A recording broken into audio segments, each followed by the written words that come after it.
Welcome to the Nightly Rant with your hosts, Mike and Toria. This is the show where we examine society from a sarcastic point of view. If you like insane conversations, this is definitely the show for you. Let's get into today's topic. YPN people, I don't know about you, but I love helping out a friend. That's why I want to shout out my friend Brian Little and his podcast, Your Favorite Blockhead.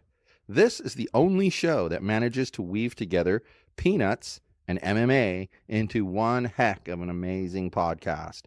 You can find Your Favorite Blockhead wherever your favorite podcasts reside and at yourfavoriteblockhead.com. Do me a huge favor and listen to Brian's show. You'll be entertained and you'll help out a friend. Now, as I said, let's get into today's topic.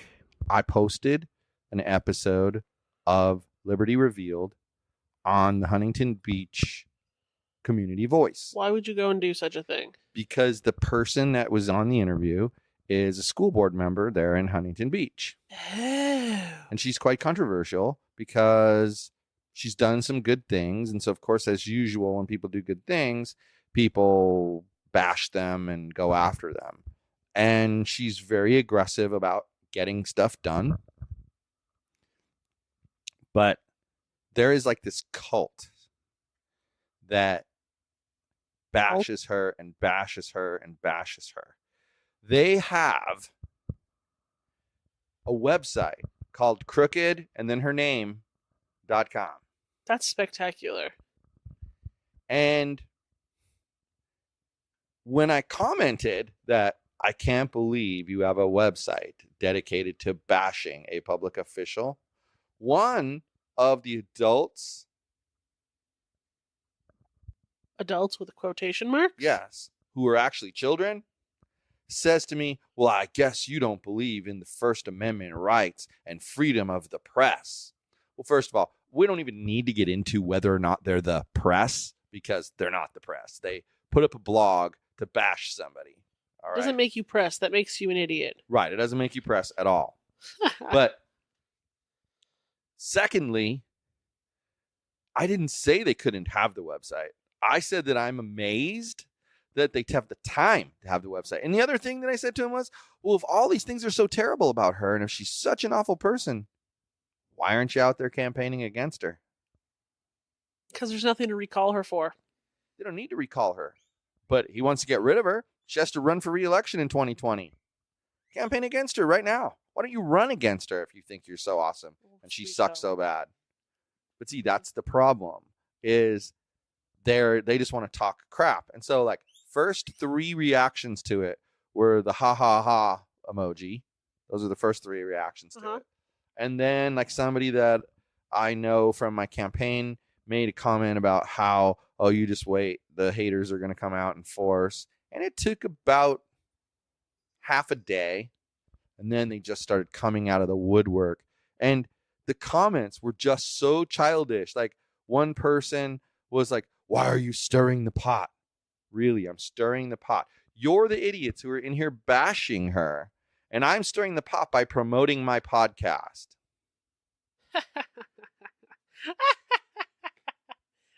Oh, and by the way, she's one of those people who, if you said, man, I'm really thirsty right now, would say, don't you call me thirsty. I'm not thirsty. Don't you call me thirsty. One of those people that doesn't really hear what you have to say, but just reacts to it in a negative picks way. out the one buzzword. They think it's about them. And has a shit fit about it. Right. And she's one of those people. And she also tried to get me kicked out of the group by saying I don't live in Huntington Beach. But thankfully, I have an office in Huntington Beach for my business, and it's where my business is located. So they let me stay. Wow. But, like, how childish is that? Oh, I can't beat you, so I'll make sure that there's a geography issue and we'll get you kicked out. That's spectacular. And it was just like one thing after another like that with them. And the whole thing is that they're just children. They're a bunch of toddlers, I know. One guy was like, well, she lies about other people and makes up stories and blah, blah, blah, blah. And I said, you know what? Here's why first of all, I had her on my show. I've seen what goes on here and how you bash her. I know all about it. So I have proof of the lies that get told about her. I have no proof of lies that she's allegedly said. And then I ask myself, if a person, let's say the person's name is John. If I've observed John, that every time this elected official makes a comment on Facebook, I see him bash her, say something bad about her, call her rude names, etc. If I see that every time, and I see that go on for months and months and months, and then all of a sudden one day, John says, she lied about me. She said that I came to her house and threatened her. Well, I never came to her house. She's lying about me. Why would I believe John? You wouldn't, because John has no credibility. Exactly. Poor John. And why would I believe said elected official? Because John has been a nasty a-hole towards this person the entire time. So why would it be such a stretch to imagine that John would show up at her house, which is public record, and threaten her? That's really unpleasant that people's houses are public record. Why would it surprise me though? It wouldn't. And that's the entire 100% point right there, is that you got these bozos out there, and then they're going to make statements, and they're going to say, well, see, she lied too. And the problem is, it's no different than President Trump. He lies right to your face. And people say, oh, no, that's not what he meant. And what I don't get is the press secretary that lies for him. Why? Yeah, I don't know. But tell him to pound sand. But back to the point. Why? They're just as bad as him. Well, yeah. And then the little group of people, when John says that she's lying about him, they all take that at face value. They don't bother to check it out because they're kind of lemmings, because they're children. Let's not forget. They're little children. So the strongest, loudest one is going to lead the pack, and the rest are going to follow. And they just believe whatever John says, and they give John this tongue bath because, John is the leader and he's harassing the person we hate. Sorry, you know what? Politically, and some man said this there. I loved this. This is why I say, unless this person is a Jekyll and Hyde who completely changes from person to person, these people don't know what the bleep they're talking about. This man, literally, I'm going to summarize what he said real briefly. I'm not going to try to paraphrase or anything. I'm just going to summarize what he said. That he doesn't necessarily agree with anything that she says politically. Okay, reasonable. He has a lot of differences with her on policy issues in the school district. Also reasonable. But every time he's had a difference that he's wanted to discuss with her, she has made herself extremely available, has listened to every concern that he said, has not treated him like dirt, and onward they move. That's a glowing recommendation. So you got a neutral person who neither is a whack job or a hater, right, saying that she acts the way she says she acts. Who do you believe?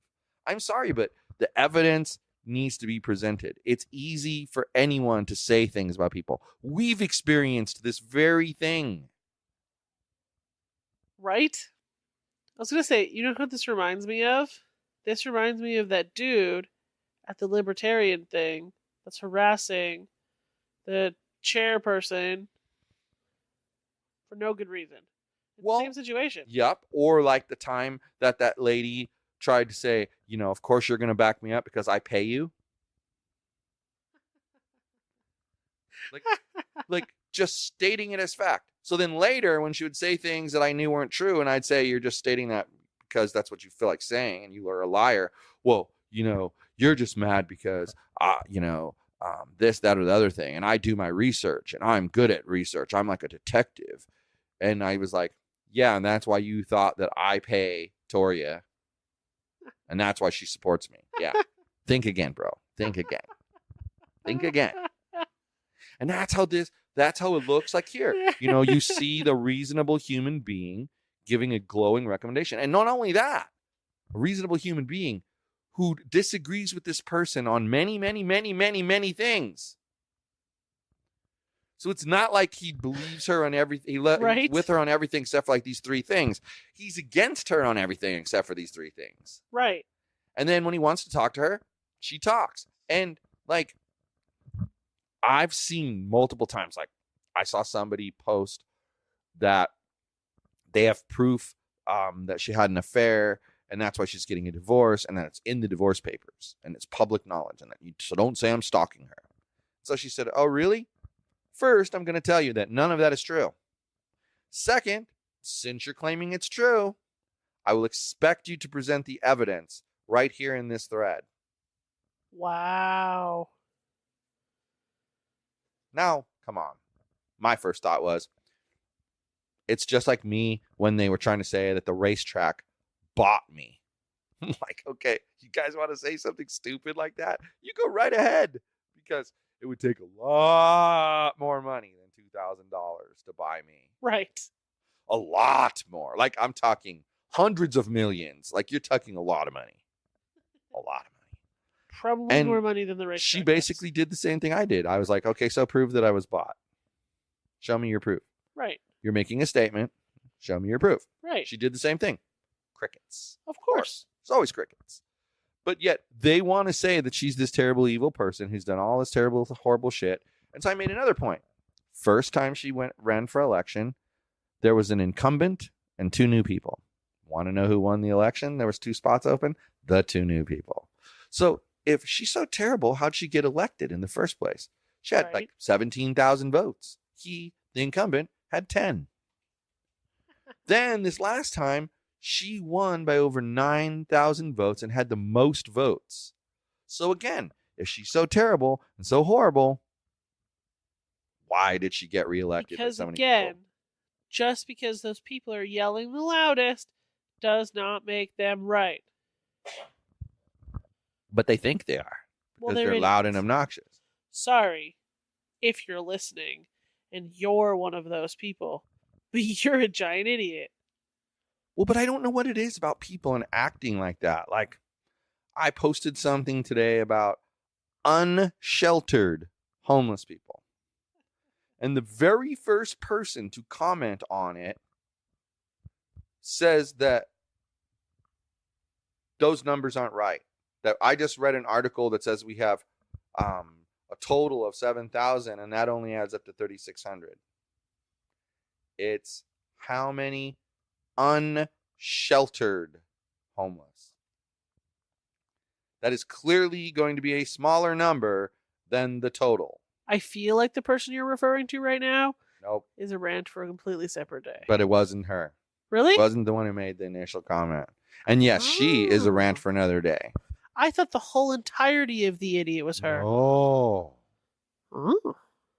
And then that person kind of got corrected. Solid. And they settled in. But it's like, okay, example. A lady asked a question.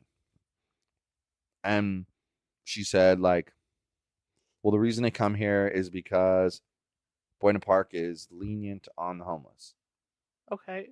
And I said, actually, it's not Buena Park being lenient. It's Buena Park following the law. The court has said you can't enforce loitering laws and anti-camping ordinances if you don't have resources. And so until they have resources, they're not being lenient. They're following the law. Okay. You know what she says to me? So why do other cities, why do cities like Cypress and La Palma and Los Alamitos have so few homeless? And I said, I wonder. Because they have very few homeless. That's why. Like, that's the answer. Duh. It's not some sinister plan. It's not that they're so much better at dealing with it. It's just that the populations are way smaller, for one. Way smaller. I don't think the population of Los Alamitos, Cypress, and La Palma combined is even half. You don't? Well, I think it's probably closer to like 75%. Probably half, but I don't think it's as big as here, those combined. I don't. I'm going to see. But the point is, it's like, why are we deflecting to a different issue? Right? And I said, well, but see, the problem is that that's not really true, because Santa Ana has like over 900. Anaheim has like 600. Fullerton has 300. Huntington Beach has 300, et cetera, et cetera, et cetera. Costa Mesa has a lot. Irvine where people say there's no homeless. 121 unsheltered homeless. That's not very many. It's outrageous, though. Like, anyway, it comes down to what I'm getting at is that for some reason, people online, they just take conversations in whatever dang direction they feel like taking the conversation. And they don't bother to decide if that's logical or not. They just go there. Of course, because they're the people of the internet. I got into a discussion today about the hockey game with one of the libertarian friends we have. And some guy out of the blue chimes in and says, "What do you know about sports, Mr. Double Chin?" Well, you know what? I'm going to tell you something. I could be 900 pounds. Still know more about sports than that guy. And I could still know more about sports than that guy. Because maybe, and I probably would, because if I weighed 900 pounds, the only thing I'd be able to do is watch TV. And there aren't enough good TV shows on. I'd know something about every single sport. Man, I could tell you about who won the last poker tournament because I would be watching it. I remember the last person who said something like that to me. So it's like, shut the up. I did the population math for you, by the way. Okay. So Cypress, La Palma, and Los Alamitos together have 75,000 people. Cypress having 50,000 of those 75,000 the other people. Two are super tiny. Buena Park is 83,000. See? So it's bigger than all three combined, but not exponentially. Right, and they have about a third of the homeless. Which is reasonable. They're also wealthier cities. Yeah. By a lot. Oh, yeah. Especially Los Alamitos. Yeah. Like wealthier people. People who are exponentially less likely to become homeless. Well, yeah, I have a theory about that. I think that it's not that you're less likely to become homeless, as in you're not going to meet the same circumstances that other people meet. It's that you have a safety net. Right. There's always a family member willing to take you in, friends willing to help you out, etc. Right, and you don't have a destroyed credit rating. All that good stuff. Like you have the benefits of having a better lifestyle before you had whatever circumstance would cause you to go homeless. Exactly. And those numbers just make sense. But people are just so like throwing in a stab in the dark, throwing things at the wall and seeing what sticks. I had a big discussion with somebody about housing first. And she argues with me and argues with me and argues with me and argues with me and argues with me and tells me she's not going to argue with me, but keeps arguing with me that housing first won't work because you can't just give people a place to live because that doesn't fix their addiction problems. And I said, well, of course it doesn't. You have to have services that are there. Well, but they don't require them to go to those things. Well, of course they don't require them. You can't require somebody to go to rehab. Yeah. That would be a violation of their civil rights. Just like you can't force her to go do anything else. Like you couldn't force her to go to the doctor if you thought she was a loon bag. So a lady who's a licensed social worker and works with the homeless chimes in. That's always helpful. Voice of reason. Oh. She says, of course housing first advocates have wraparound services, or it would be a miserable failure. Of course they have wraparound services. And it's required as a part of being able to be in the housing that you participate to some degree. But nobody can force somebody to take drugs to, the anti-opiate drugs. Nobody can force people to take that. Nobody can force people to talk at therapy sessions. Nobody can force anybody to do anything. So participation could literally mean sitting there during a therapy session for the 50-minute hour and saying nothing. Do you want to know what happened last time society forced people to do things that they didn't like, forced people to get help for things they didn't like? Lobotomies and shock therapy. Yeah. Like, come on now. Like, I'm not even comparing apples to oranges here. Society thought these people were crazy, so they locked them up and cut part of their brain out. No, you're right. And that's the thing. Like, okay, you know me. I like to make fun of him, but I like him a lot. Dr. Drew. Okay. I think he's a very smart man. I respect his opinion. I don't think he's always right. I don't think he's always wrong. I just think regardless of whether he's right or wrong, in my opinion, his thoughts are usually, I used to say always, usually really well thought out. You were so excited to see him at Politicon. But what does a dummy do? Oh gosh. He's talking about how the solution to the homeless problem, and he's not wrong, this would solve it, is conservatorship. Where what? conservatorship, where a family member could sign saying, this person's not capable of taking care of themselves, or they could force the person to go before a judge, force them, by the way, and say they're not capable of taking care of themselves, and basically commit them to mental health facility. Okay? I can already see that we're going to have an argument about this because I can see you agree with that concept. But here's the problem. Oh, you don't? Nice okay, try. Good. Here's the problem. You can't. What stops a crazy ex-wife from committing the ex-husband? They're technically relatives. What stops, for that matter, a crazy wife from committing a husband? What stops other relatives who just don't want to deal with you anymore and they know you're homeless from committing a relative? What stops the local city from deciding those 25 people over there are a pain in our butt and all we do is hear a bunch of complaints from residents, so let's commit them all? I have to stop you. After my comment about lobotomies less than 5 minutes ago, you thought I would agree with Dr. Drew on this? Yeah, because conservatorship is different from lobotomy, ding dong. But they were still being forced to go into a mental health facility and undergo treatments that they didn't want. Well, but the whole point is like he thinks that's the solution. That's interesting. But let me ask you a question. If you weren't ready for help, but you had a severe mental problem, and I took you by the hand and I led you to the mental health hospital and I forced you to go inside and I said, you're not getting any more food unless you participate in this program. So you could just sit there and say nothing, right? Therapy session. I could go to therapy. Let's say we decided, Mike needs therapy. He's got post-traumatic stress disorder or whatever. And Mike's saying Mike doesn't really want to go to therapy. And you say, if you don't go to therapy, then I'm leaving. Uh-huh. You'd never do that, but let's say you did. Okay. You're not that kind of person. I'm not even a little bit. That's a controlling kind of person. You're not that kind of person. So I go because I want you to stay. Okay. And the therapist, he, she, it, starts talking to me. So tell me how things are. So you want to tell me about your day? That's how it would go for an hour. So I don't want to go, but I'm participating.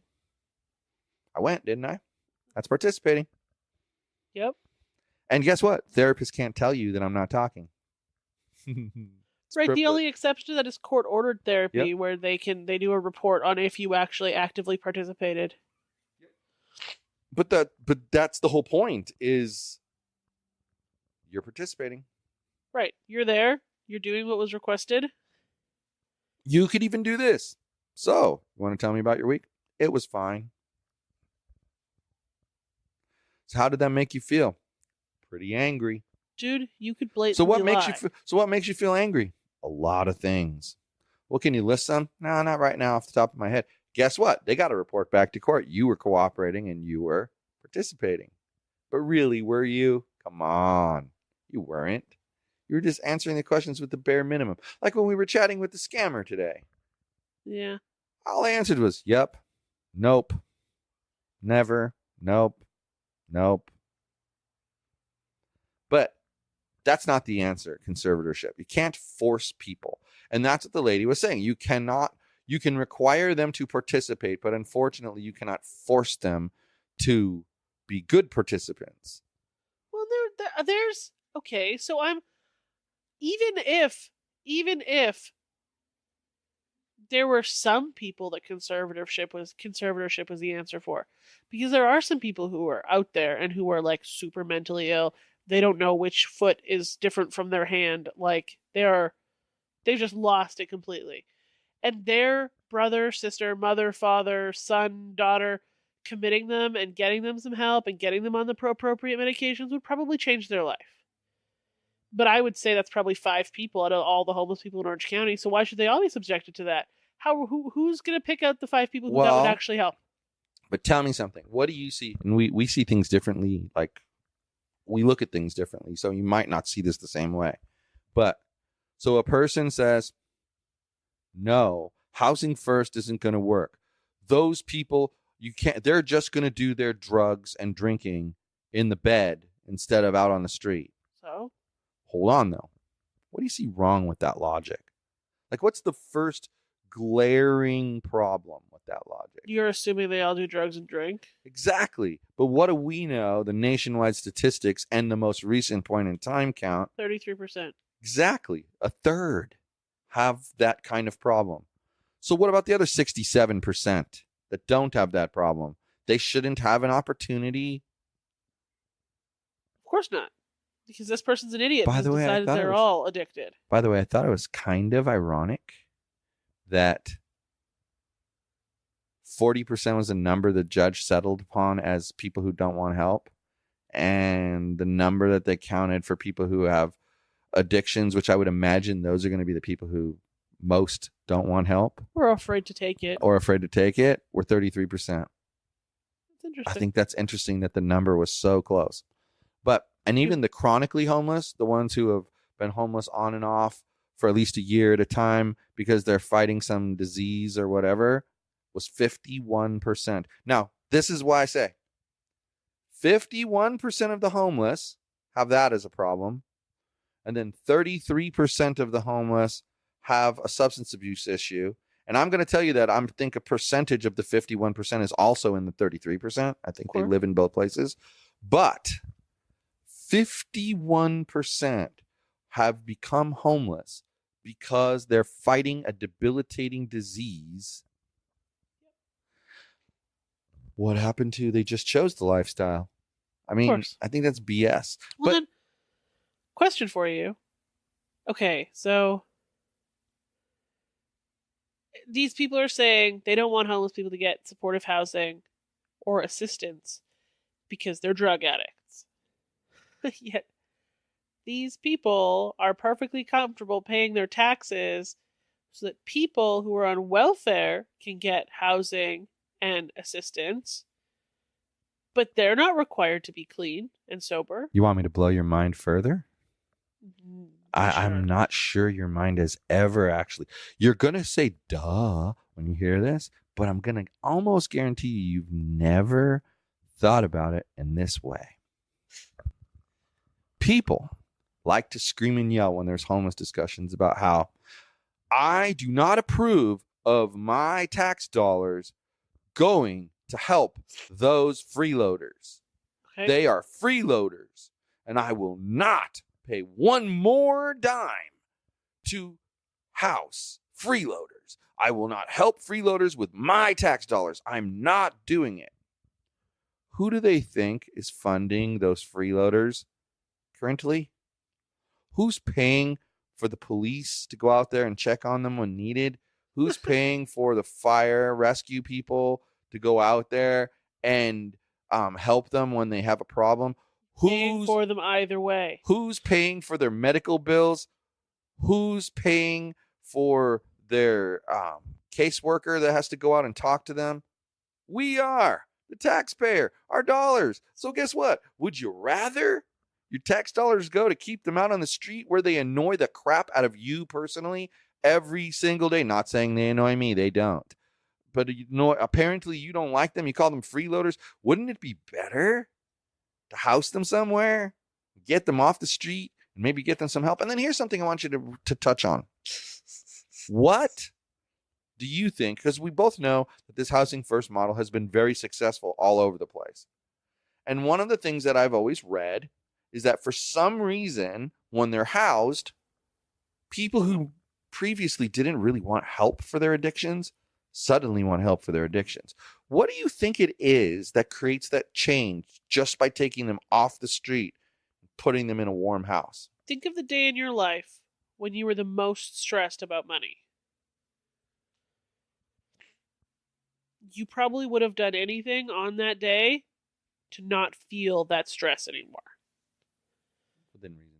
I would think that said people who are out on the streets, who've obviously experienced that worst day, and that was how they ended up, probably will do almost anything to feel better. And that's probably where their addiction comes from. You have a very interesting concept there. I would think that once you have somewhere stable, you're not stressed out, you're not going to get evicted, provided you follow the rules, and you know you can follow the rules, that you're like, okay, I don't need this anymore. This is making me feel shitty. This is ruining parts of my life. I want to get rid of this now. What do people always say has to happen before someone will change? Rock bottom. They have to hit rock bottom, right? Huh? But then why is it that everybody always assumes that rock bottom means they're found on the ground, half dead, with a needle in their arm? Why do people assume that's rock bottom? Because that would be their rock bottom. Yes, but couldn't rock bottom for somebody be they've been homeless for 2 or 3, 4, 5, 6, 7, 8, 9 years, and some social worker comes and says, "Hey, yo, bro, we're trying to clean up the place, so there's these houses over here. You can live there, but you got to participate in the services program." So the bro's that's the step out of so the their bro rock goes, bottom. "Okay, I'm going to go there." Yeah. But emotionally, isn't it very possible that became their rock bottom because they realized, holy crap, this right here, this is my only chance off this street. This is it right here. Wouldn't that be rock bottom when you realize you're either taking this turn right here or you're done for good? I mean, that would be rock bottom, right? I would think the moment before you took the social worker's hand would be your rock bottom moment. That is the worst that it was. Yes, for you. Because it's like for me, ever since my divorce, I have struggled with my weight in a big way. And you know me. I don't judge people who are fat, skinny, whatever. They are what they are, okay? But my judgment is not aimed at them. People are who they are because of a lot of different reasons, and we don't know everything they've been through in their life, so there it is, right? Because I know, for me, I had gotten myself into decent shape. Now I'm fat, and I know I'm fat, and I own the fact that I'm fat. But what I worry about, and it's the thing that's starting to inspire me to fix that problem, is I worry about having a stroke or a heart attack and surviving it, and then being told, you have to change this, you have to change that, you have to exercise, you have to do that, otherwise you're going to die. I don't want that kind of pressure on myself. I don't want to hit that, which would be rock bottom for me. I don't want to go there. And that's my point. I think rock bottom is individual. It isn't, yes, rock bottom can be someone got arrested. Rock bottom could be they overdosed on drugs. But rock bottom could also be having the realization that if you don't take that person's hand and go into that house, you're screwed and you're never getting off the street. That's rock bottom. And I think that that's what people need to realize. The reason that they can go into these houses and work with the service providers and want to change because they're in a house, I think is twofold. Your self-esteem is better and your self-worth is better because you're in a place you can shower and be clean and you don't feel like an animal. But secondly, and more importantly, you've likely hit rock bottom and you don't ever want to go there again. And I think you're right. It's kind of like,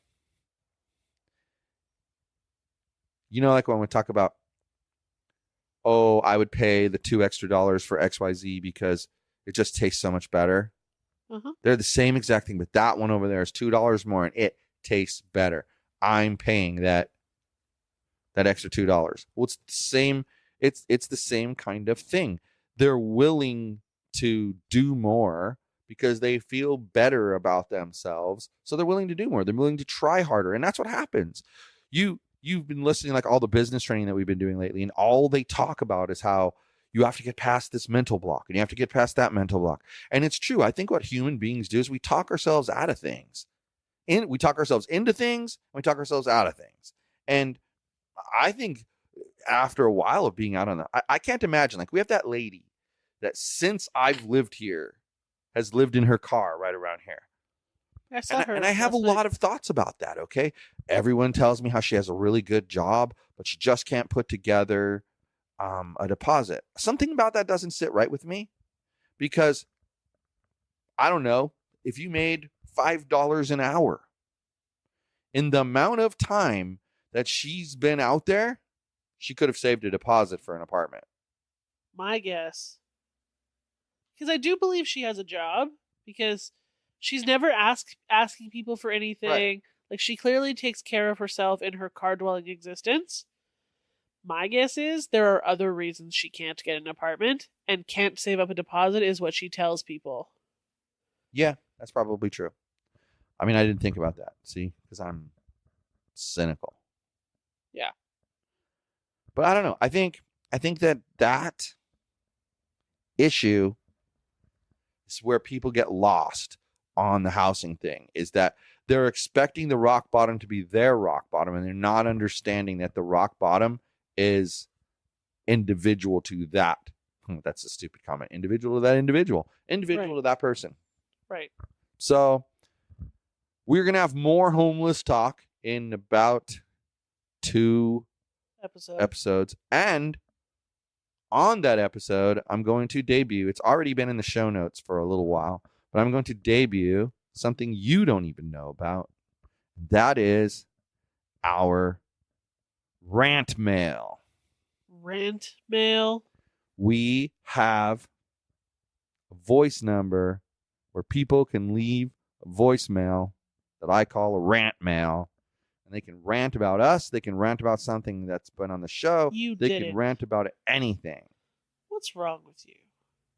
So you're going to let people rant at us? And then we can play it on the show. And just know, people, if you call, we get to choose whether we play it or not. You've given your permission by calling. And how nice we are to you after you call. So call in when I give the number. And if you want to get the number earlier than the episode, send an email to info@yogispodcastnetwork.com. I wanted to give a shout out to Your Favorite Blockhead, new show on our network. Check him out, yourfavoriteblockhead.com. He's on all the different podcast platforms as Your Favorite Blockhead. So look him up. I also want to give a shout out to my friend Abe Abdelhadi and The Bitter Truth.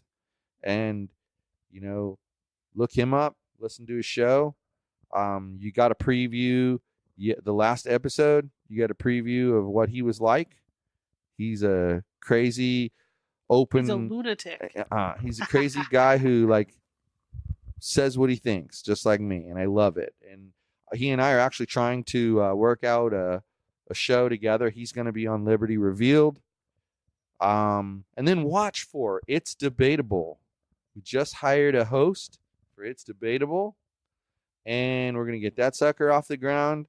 So if you want to debate a topic, either side, Yogi's Podcast Network has a place for you. It's called It's Debatable. It's going to premiere on June the 1st, I believe, around that time period. First week of June will be its premiere, and it will probably be a weekly show. It might actually not be until July 1st, now that I think about it, because we talked about some logistics about that. But in any event, without going into detail, we need debaters. Don't make that joke. We need debaters who can come on and argue with each other in a nice way. Don't tell me what jokes I can make and what jokes I can't make. No douche shots allowed. So, I think Parker's yawning, Yogi's snoring. Good night, everyone. Hasta la bye-bye. Thank you for listening to the Nightly Rant.